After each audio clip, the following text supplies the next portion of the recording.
E a gente continua falando sobre essa despedida a Zagallo, agora recebendo aqui no estúdio mais um dos nossos companheiros do Departamento de Esportes aqui da Jovem Pan, Flávio Prado, que também está com a gente hoje aqui no Jornal da Manhã. Flávio, em primeiro lugar, bom dia, bem-vindo. Bom dia, Brau. Bom dia, amigos do Jornal da Manhã da Jovem Pan.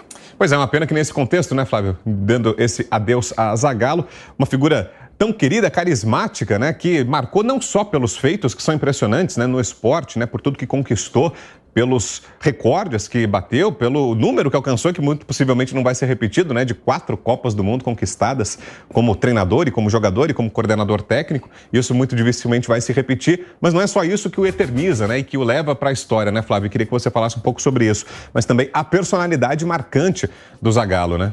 E há ainda a Copa de 74, quando ele fica em 4º lugar, e a Copa de 98, quando ele é vice-campeão como treinador. Não é pouca coisa, não é pouca coisa. O Zagallo era um cara muito tranquilo, ele era muito... Aquela imagem do você vai ter que me engolir e tal, que ele tava maluco, né? Inclusive está aqui atrás da gente, né? Aqui no telão, foi esse o momento, né? Foi uma Copa América, todo mundo baixando o pau na seleção. Eu, na época, trabalhava no Cartão Verde, a gente baixava a porrada. E reza a lenda que ele teria falado aqueles moleques do Cartão Verde e tal, mas era para vocês o recado. Para nós, né? Mas era nós, depois todo mundo batia na seleção, como sempre. Quando a coisa não está bem, aí o Brasil dá uma virada extraordinária naquela competição e ganha, e ele tem um raro momento de revolta. Mas o Zagallo tem coisas do tipo, jamais negava uma entrevista para quem quer que seja, desde o iniciante até aquele mais experimentado. Eu tenho uma coisa marcante, um grande repórter, Eli Coimbra, que em 98, o Zagallo técnico da seleção, o Eli Coimbra trabalhava na época, me parece, na Record, e ele não tinha credencial. Não podia entrar nos treinos da seleção. O Zagallo, depois que terminava a coletiva, saía, ia até a porta e diariamente dava uma entrevista para ele. Você consegue imaginar uma imagem dessas hoje, nos dias de hoje? Então, com jogadores blindados, né, pelos assessores. Exatamente. Imagina, nem com a liberdade que se tem hoje, eles não fazem isso, imagina. Então, e ele ia por conta própria, ia lá, dava entrevista, ó, ele está aqui para trabalhar e eu preciso fazer com que ele tenha material para trabalhar. Essa é uma atitude só que eu lembro do Zagallo, jamais negou uma entrevista para ninguém, jamais, claro, tinha os seus momentos de ira e tal, mas de um modo geral, uma figura doce, uma figura espetacular e realmente uma figura muito marcante no mundo do futebol, no mundo do esporte, tanto que o mundo inteiro está chorando a morte do Zagallo. Pois é, né? A gente viu até a repercussão no meio político, enfim, entre celebridades, gente que nem é envolvida com o esporte, mas tinha muito presente essa imagem do Zagallo. E ele acabou se tornando um sinônimo de Copas do Mundo, né, Flávio? Então, para o esporte mundial, né, não só o alcance dele, a presença dele está aqui no Brasil, mas no esporte mundial, uma figura muito importante, né? Com certeza, Brown, é o maior técnico de Copas do mundo. Ele, nos clubes, não foi tão ganhador assim. Ganhou, sim, mas ele era marcante como seleção. Foi o que você falou, são 4 Copas que ele ganha em várias funções, como jogador, como coordenador, como técnico, e depois das outras 2, uma ele é campeão, não, uma ele é 2º colocado e na outra ele é 4º colocado. Então é uma coisa assim muito impressionante, né? O Zagallo, ele tinha tudo a ver com a seleção brasileira, ele é a cara da seleção brasileira. Alguém num texto aí falou e foi muito feliz quando diz assim, o Zagallo ajudou o Brasil a ser respeitado mundialmente como seleção e como país do futebol, porque realmente ele era uma marca de seleção. Não há nenhum técnico no mundo de nenhuma seleção que seja tão marcante. O Mitchell, ele teve uma mudança de conceito no futebol, mas foi uma Copa do Mundo só. O Zagallo, ele passa para a história como um cara de Copa do Mundo, realmente. E queria que você falasse também, Flávio, sobre a relação do Zagallo com o Pelé, porque também é outro emblema de Copa do Mundo, é outra figura que também, assim como o Zagallo, nos ajudou a ser respeitados lá fora, a sermos respeitados lá fora, né? Como o Zagallo tornou o Brasil essa potência do futebol internacional, assim como o Pelé, o Zagallo também, né? E os dois conviveram, né? Estiveram juntos nas 3 primeiras conquistas de Copa do Mundo do Brasil, né, Flávio? Assim, não dá para comparar o Pelé com nada, né? Em termos de Brasil, então, é outra coisa, até porque o Pelé é um nome mundial mesmo. O Pelé foi feita, às vezes, uma matéria com ele em Nova York, ele sai e as pessoas esperam para ver quanto tempo ele demoraria para ser parado na rua. Nova York, demora 15 segundos. Eu tive várias oportunidades de rodar com o Pelé pelo mundo todo e ele não conseguia andar em lugar nenhum do mundo. Tem uma história que eu estou com ele numa praia em Alicante que parou a praia. Quer dizer, é outra coisa. Mas se você olhar rigorosamente seleção, Zagallo e Pelé, eles estão juntos, eles acompanham juntos, eles estão nessa vivência juntos. Inclusive o Zagallo, ele pega a seleção de 70, faltando 2, 3 meses. Parece que foi tudo organizadinho, mas não foi. Era o João Saldanha. O João Saldanha tem um perrengue com o Pelé. Fala que o Pelé tá cego, aquela coisa toda e tal. O Zagallo entra, apazigua tudo. Com 38 anos, ele era um jovem treinador. E aí a casa fica em ordem. Ele dá uma ajeitada, coloca todos os craques juntos, ajeita a posição de cada um. E, obviamente, o Pelé o abraça e aí a coisa flui. E a gente vai acompanhar agora, Flávio, uma reportagem do Álvaro Nocera mostrando um pouco mais pra gente da repercussão no meio do esporte da morte do Zagallo. Grandes nomes do esporte brasileiro prestaram homenagem ao único tetracampeão mundial da história do futebol, Mário Jorge Lobo Zagallo, que foi campeão da Copa do Mundo de 1958 e 62 como jogador, de 70 no tricampeonato como técnico e em 94 nos Estados Unidos como coordenador.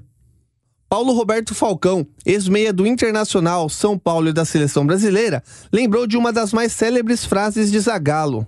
Eu estava presente no dia que o Zagallo fez aquela sua famosa frase: vocês vão ter que me engolir. Mas Zagallo não era só uma de frases, Zagallo era um inovador.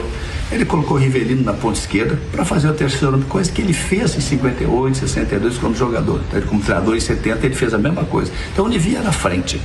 Então hoje, Zagallo, nós não vamos ter que te engolir. Hoje nós vamos te dizer muito obrigado por tudo que você fez. Aliás, muito obrigado tem 13 letras, como você tanto gosta. Outro ex-jogador que trabalhou com Zagallo e esteve na Copa do Mundo de 1998, Juninho Paulista, lembrou de sua primeira convocação para vestir a amarelinha. O Zagallo foi o primeiro treinador a me convocar para a Seleção Brasileira em 95. Naquele esquema 4-2-3-1, né, o número 1 do Zagallo. Era eu, Amoroso, Djalminha, Alex, todos nós lutávamos por essa posição. O Zagallo ele tinha muito respeito de todos os atletas porque respeitava. O Zagallo transbordava emoção quando falava da seleção brasileira, quando falava da amarelinha, a maneira com que ele agia. Então tinha esse lado de gestor do Zagallo, mas também tinha o lado de conhecimento tático, técnico. A gente vê a seleção de 70, uma modernidade. O Zagallo, ele é um ícone pra gente, para todos nós brasileiros. Nós tivemos o privilégio dele ser brasileiro, né? Porque ele é um ícone mundial do futebol. E é essa memória que fica, de muita paixão, de muito coração. Luiz Felipe Scolari, o Felipão, campeão da Copa do Mundo com a seleção brasileira em 2002, lembrou de Zagallo como uma grande referência. Hoje é um dia muito triste para todos nós do futebol brasileiro, do futebol mundial, porque perdemos o nosso professor, perdemos alguém que nos ensinou, nos direcionou, nos colocou em caminhos que jamais imaginávamos pela sua qualidade, pela sua competência. E como pessoa, melhor ainda. Então quero deixar meus pêsames a família e que o Mário Jorge Lobo Zagallo descanse em paz. O velório de Zagallo será aberto ao público neste domingo na sede da CBF, no Rio de Janeiro. Então a reportagem do Álvaro Nocera, e a gente vê nas declarações dos ex-comandados especialmente, né, Flávio, que o Álvaro destacou na reportagem, o Juninho Paulista e o Falcão. Declarações sobre a importância do Zagallo como um pensador do futebol, né? Como alguém que revolucionou e que aprimorou a tática do futebol, né? Essa presença do número 1 nas formações, né? Era 4-3-3, 3-5-2, o Zagallo colocou aquele 1, né? Que hoje até se popularizou, mas num tempo muito anterior, dá pra gente tratar o Zagallo como um grande visionário, né? Como alguém à frente do seu tempo, não? Ele muda o conceito de futebol no Brasil. O futebol brasileiro, ele jogava num 4-2-4. 4 defensores, 2 meio-campistas e 4 atacantes, era uma coisa bem ofensiva. A Copa de 50, o Brasil perde muito por isso, era uma seleção ofensiva, jogava. Futebol brasileiro era um futebol muito alegre, muito ofensivo. O Zagallo, ele como jogador de futebol, não tinha o brilho de um canhoteiro, o próprio Pepe, que foi reserva dele. Ele era um jogador que ele era um trabalhador. Houve tempo que chamava o Zagallo de formiguinha.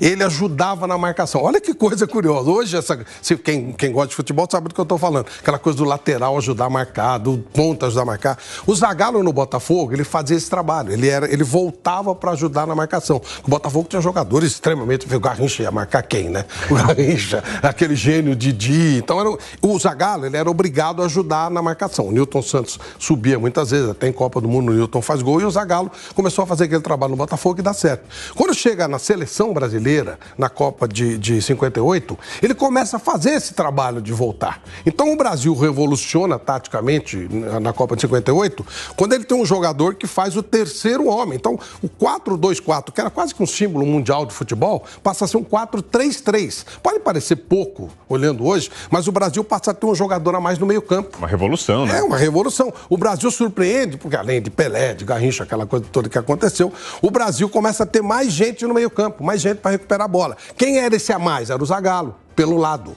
O Telê fazia isso pela direita quando jogava no Fluminense, em 54. Era uma coisa assim muito pontual. Zezé Moreira, que era um gênio, irmão do Aimoré, que foi o campeão do mundo em 58, gostava muito desse conceito do jogador, do jogador voltar a trabalhar. O Zezé foi técnico em 54 da seleção brasileira. Então o Zagallo, ele foi muito inteligente em aproveitar isso. Quando ele chega na Copa de 70, o Brasil tinha muito camisa 10. A gente fala, não tem camisa 10, tinha um monte naquela seleção.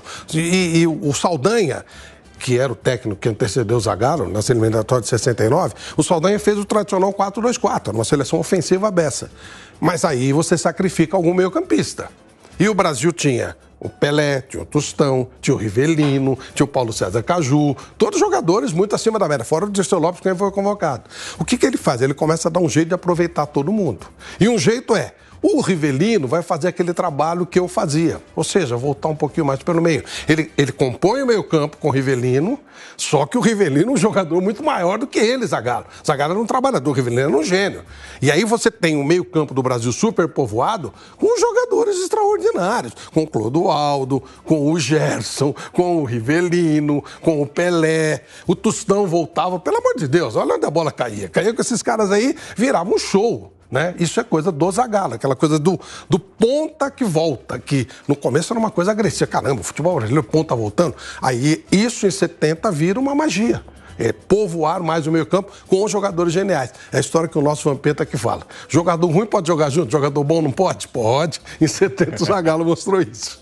Ô Flávio, e pra gente arredondar, queria que você falasse um pouquinho também sobre esse perfil tão supersticioso do Zagallo, né? Que isso é outra coisa que entra pra antologia do futebol, a ligação dele com o número 13, né? E todas as combinações que ele fazia e tudo que ele via de sinais, né? Uma figura muito mística. De onde é que surgiu isso e como é que isso se manifestava na personalidade do Zagallo, Flávio? Ele era 13 na Copa de 58. A Copa de 58, ela foi... O Brasil não tinha ninguém para apresentar numeração do Brasil no dia da inscrição. Então um uruguaio foi colocando lá, o Pelé vira 10 por acaso. O maior número de jogadores, o craque dos times era o 8. Aí entra o Pelé, e tudo vira, né, o 10 com o maior. E sobrou pro Zagallo a 13. E o Brasil ganha a Copa. E aí o Zagallo passa a ser um cara que tudo 13 para ele. Ele arrumava jeito de dar 13.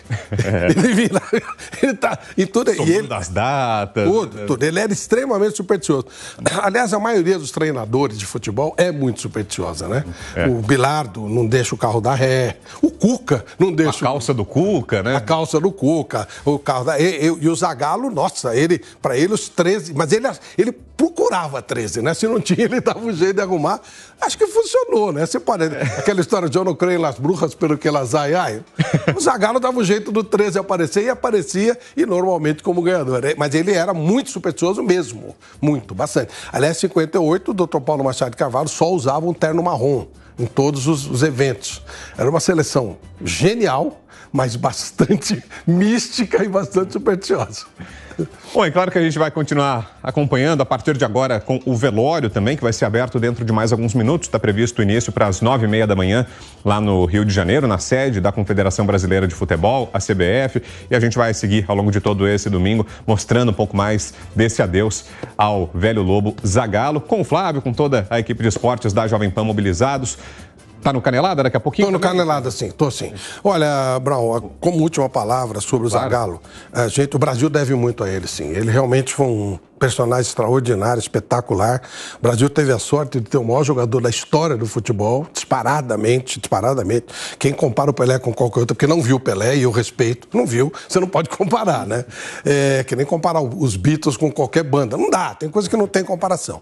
E teve a sorte de ter o maior técnico de seleções do mundo. Não necessariamente o melhor, mas o maior, o mais ganhador, aquele que usava a favor tudo, inclusive a mística da camisa amarela. Tudo isso ele que criou, amarelinha, falta dois e tal. Então o Zagallo, e teve também aquele momento terrível de 98, quando o Ronaldo tem aquele problema, e ele tem a inteligência de chamar a direção da CBF e falar, o que eu faço? Porque se ele coloca ou não coloca o Ronaldo sem um aval, né? Sem um aval, e o Brasil perdeu. Se ele não coloca o Ronaldo, o Brasil perde 3-0, ele nem morava no Brasil mais.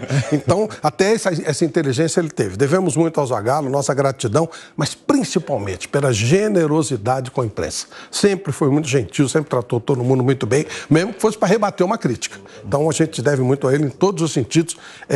Um tipo de pessoa, um tipo de personagem de futebol em extinção, e a gente lamenta muito.